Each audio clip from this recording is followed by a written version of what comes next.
We've got 31 connectors to install with 107 pins to wire, so we should probably get started.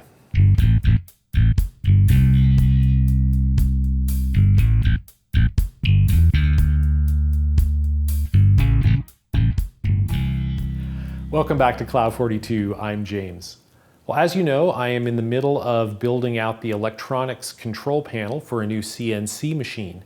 Last week we plasma cut the NEMA enclosure on the CNC plasma table, much to the chagrin of the internet.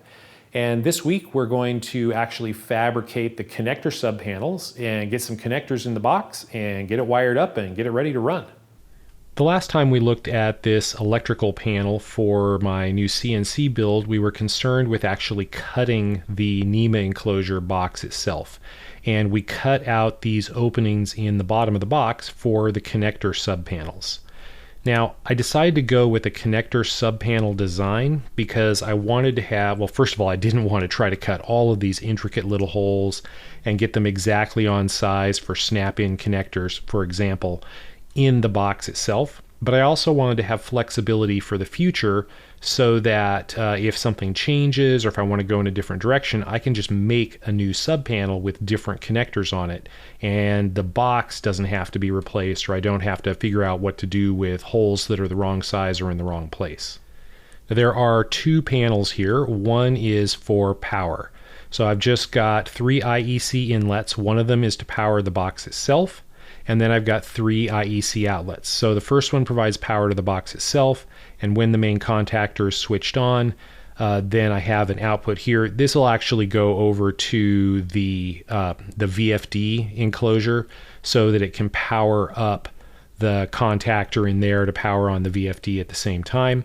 And then the other two are switched circuits. One will be switched under CNC control, so G-code can actually turn it on and off so that I can use this for like a dust collection system or like a vacuum hold down. The other one, I've only got one relay on hand, so I probably will just have this switched on another channel of the main contactor, but I could add a second relay control in the future.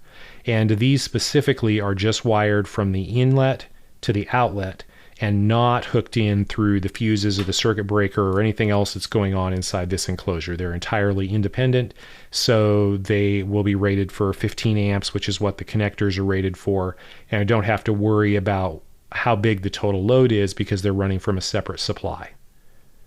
Then the other panel has all of the connectors for the CNC controls. I'm going to be running 4 ClearPath servos, so I've got outlets or connectors here for the 72 volt power for the servos, and then 4 more for the control signals, the step, direction, and enable, and the fault feedback from the servos. Then I've got a connector for the Z-axis servo brake. I'll be running a 24 volt electromagnetic brake on the Z-axis ball screw. Because it's a servo and not a stepper, I don't want the head to fall when the machine's powered off. So this runs the brake.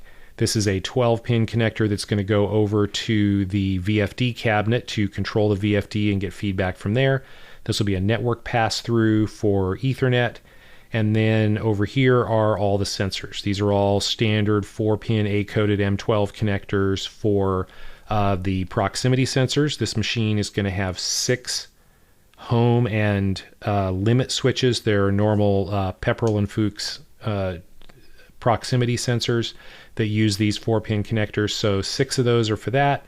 I'll have one for a touch probe, one for a tool touch-off sensor, one for the e-stop, and one for an automatic tool changer, manual tool change foot pedal input. And then the last 4 connectors here on the end are just push-to-connect pneumatic pass-throughs that will connect to pneumatic valves that are located down here in the corner of the box. Now, for all of these sensor connectors, they all have to have 24 volt power, they all have to have a ground, and then different connectors have normally open and normally closed signal lines in there. And I didn't want to set up all the terminals to distribute the power and deal with that. So my plan is just to manufacture, in fact, I've already had them made, a PC board that has all those connectors and then has screw terminals on them to connect down inside the box. So everything from here should just feed off into this wire duct where it can be distributed throughout the panel. All of the AC power stuff is over here, so that's all local wiring here. And this should go together pretty easily. For the panels, I've already gone in and created the G-code. If we go look at the manufacturing tab here, I've already set up the G-code to cut these out. So we should be able to just take this out to the plasma cutter and make it happen. Okay, we're going to cut the connector panels out of this 16 gauge mild steel. And honestly, this is one of the more complex parts I've cut on the plasma. Let's just give it a whirl and see what it does.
Okay, that's the connector panel, and it looks pretty good, so let's go ahead and cut the power panel.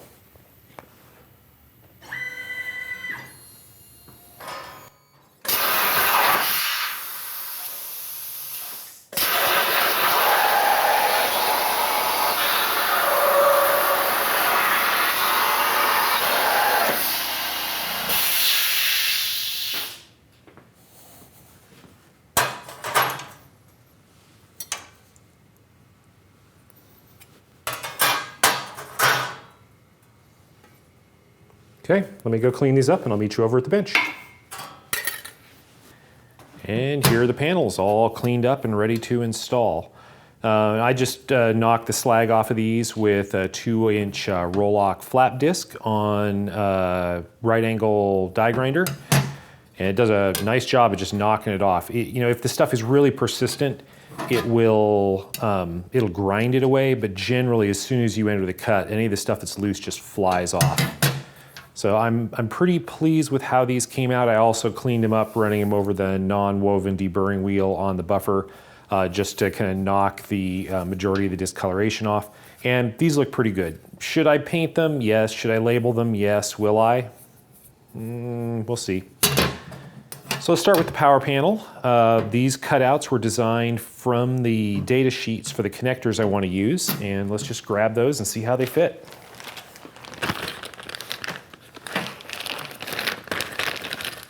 I've got 3 each of these IEC outlet connectors, and these should just snap right in if I got the holes the right size. It appears that I did.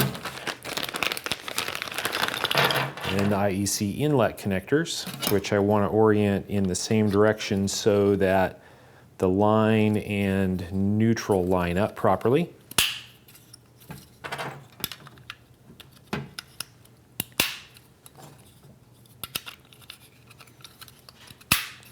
Now, a lot of people asked in previous videos why I spent so much time trying to get my plasma cutter dialed in, telling me that a plasma cutter is not a precision instrument, so why should I bother trying to make the holes precise and trying to get the dimensions tuned so that they come out exactly on size? And this is why. So I can just design something like this from the data sheet and expect the parts to just fit. Now we'll turn our attention to the main CNC connector board. And the majority of these connectors are these M12 industrial sensor connectors that are used for the magnetic proximity sensors, for the e-stop switch, for the probe and tool touch-off, and anything else that just requires a simple switch or any kind of an input to the system. And I didn't want to wire all these up separately, so I decided that the easiest way to deal with this would be to create a PC board. So I just went ahead and designed this up, this PC board, just based on the pinouts. I got the correct footprint for the M12 PC board mount connectors.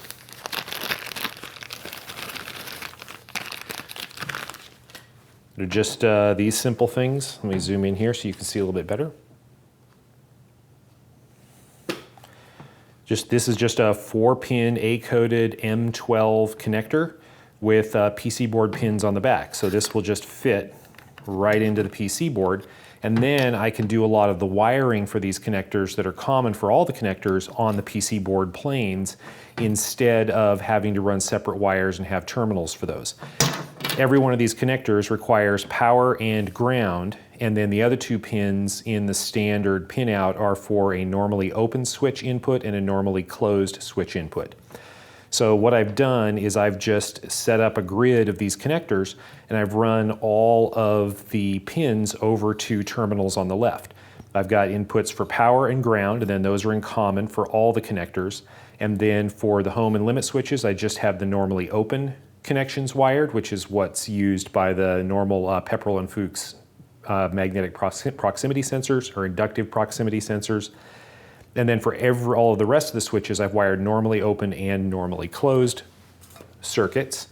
And so what that does is that brings all these connectors in the right size grid to match the holes here in the panel over to a set of screw terminals, so I can make a relatively small number of connections compared to the number of connections I would have to make if I had to parallel up all of the power and ground wiring.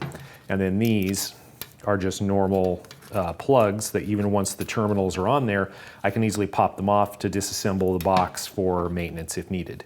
Now there's no specific mounting for this, no mounting hardware aside from the nuts on the connectors themselves. And then this should just fit behind the panel, and I can put all the nuts back on.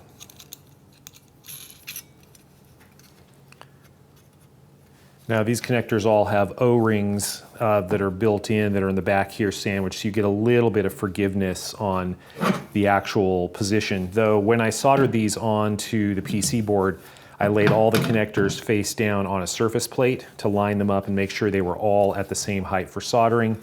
If I had done this in the right order, I could have made the panel first, then put all of the connectors in the panel, then put the PC board on the back, just to make sure that there was no stresses, no residual stresses in the system. But this will work. Other connectors here, this large connector is for an Ethernet pass-through, so that I can connect the network connection from the PC, which is going to be outside the box. I thought about putting the PC inside the enclosure, but ultimately opted not to do that because the PC has Wi-Fi, and there will also be a USB dongle for a remote MPG pendant. And I didn't want to have to deal with getting those radio signals in and out of the box. Now, the rest of these are for power for the servos and the servo connectors themselves.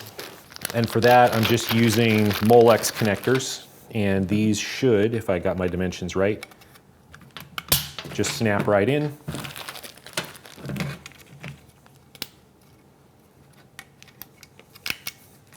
And so those are just the same Molex connectors that are used at the ClearPath motors.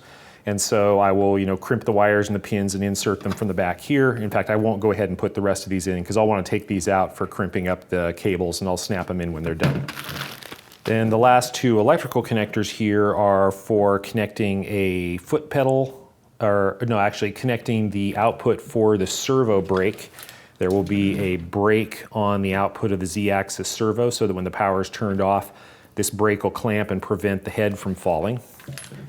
And that is just going to use a standard M12 connector. I did not include this in the PC board because this is a power output, relatively high current, like 400 milliamps. And so I didn't want that. I didn't want that power on the sensor board.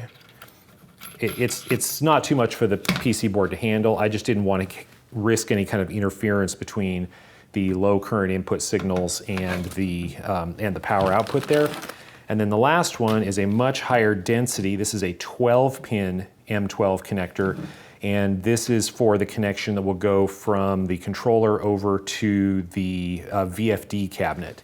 So this is going to carry all the signals for controlling the VFD and in fact getting feedback on the VFD, like be able to control the speed of it, but then also be able to sense the feedback. Is it at 0 speed, in which case it would be safe to activate the automatic tool changer, or is it at speed, in which case it's up to speed and it's safe now to run the CNC program. We're going to provide all of those feedback signals in addition to the VFD control and the fault feedback through this M12 connector.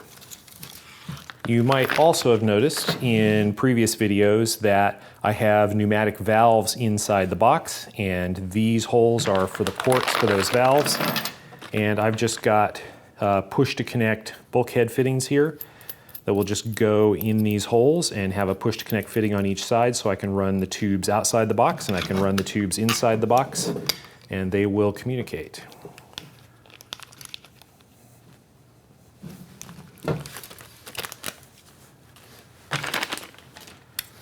Okay, that is the connector panel. You know, absent these connectors that I'm going to put in later, I think we can mount this in the box and start wiring things up. To install these into the box, I'm just going to use these number 8 truss head self-drilling screws. These are the same screws that I use to install things into the perforated panel inside, and we'll just go ahead and use those to install stuff here on the outside.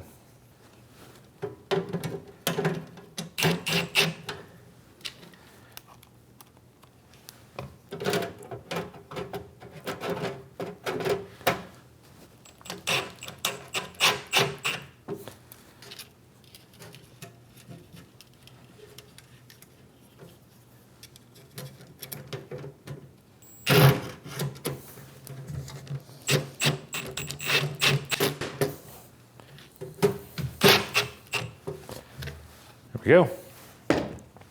And once again, the benefits of having the plasma cutter cutting on size. And now we've got all of our connectors in the box. We've got easy routing from here down to the finger ducts in here, and got our cables ready to start crimping and connecting. Let's hook some stuff up. Now I'm going to wire up a couple of circuits in here just as a quick demo. I am not going to make you sit here and watch me do the entire thing. So I've already got a piece of 20 gauge wire here. This is UL1007, which is 300 volt machine tool wire. So it's very flexible, has a PVC jacket. This is the stuff that you really want if you're going to be wiring inside a cabinet like this. And you're looking for machine tool wire or UL1007. There's also another type of machine tool wire, UL1015, and that is a 600 volt version that has a much thicker jacket, and in a case like this, it's just going to be too bulky. So I've already got a ferrule crimped on one end of this and a heat shrink label on it, and I'm going to go ahead and just connect that up to the board on one end over here to my PC board. I'm going to figure out 1, 2, 3.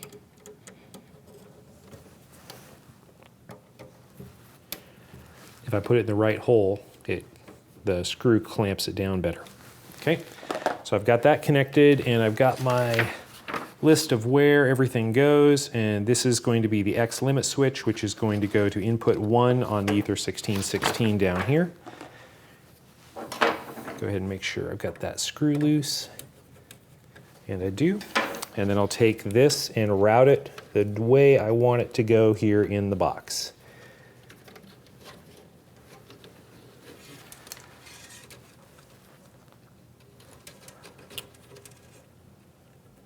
And get it to the length that I want.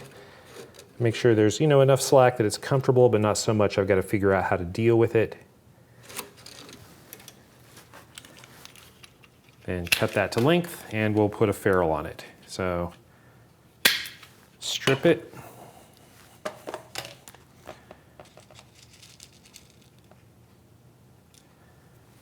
Grab a ferrule.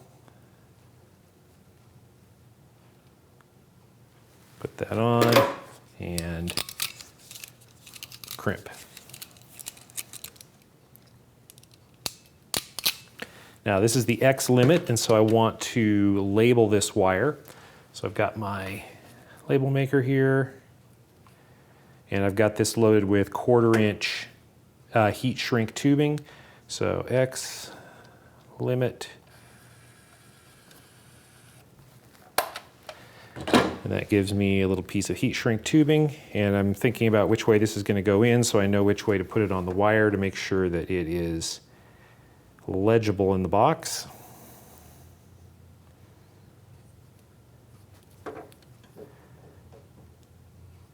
Then I'll just heat shrink this on. And to heat shrink, I'm using a Craft hot air gun. These are used usually for like rubber stamp embossing, but they work great for heat shrink.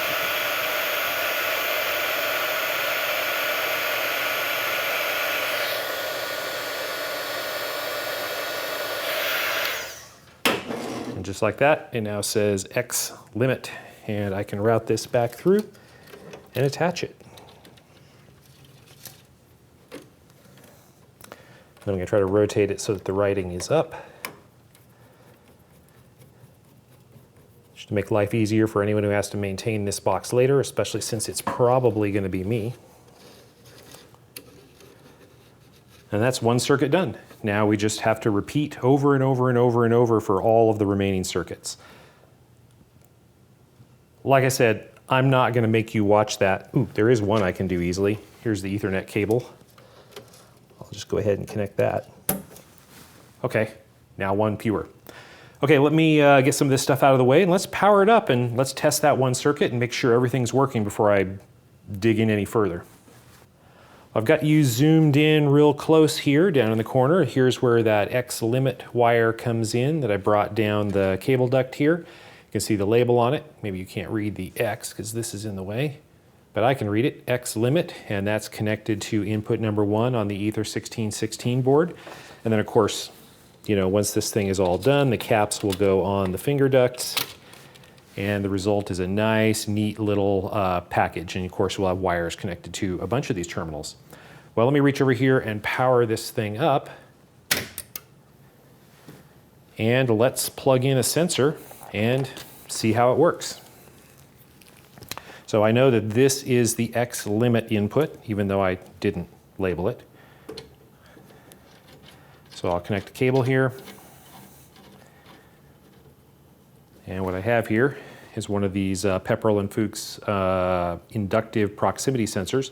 So when this gets close to metal, we should see it light up, and we should see that this last LED on the board here change state. See if I can get this all in the same shot. And I'll bring this close to the metal side of the case, and there it goes. Red, green. And I think if I get this the right angle, you can see the light coming on in the proximity sensor as well. See that little gold light coming on right there. Okay, so that appears to work. The PC board I made appears to work. Now I've just got a lot more wires to run. And I'm not gonna make you watch that. I will do that off camera. And in a future video, we'll take a tour of the finished box, maybe hook up some motors in a computer and test it out on the bench. Enjoyed the video? Give it a thumbs up. Feel free to subscribe to the channel. Leave me a comment. I'd like to know what you think. Thank you for watching.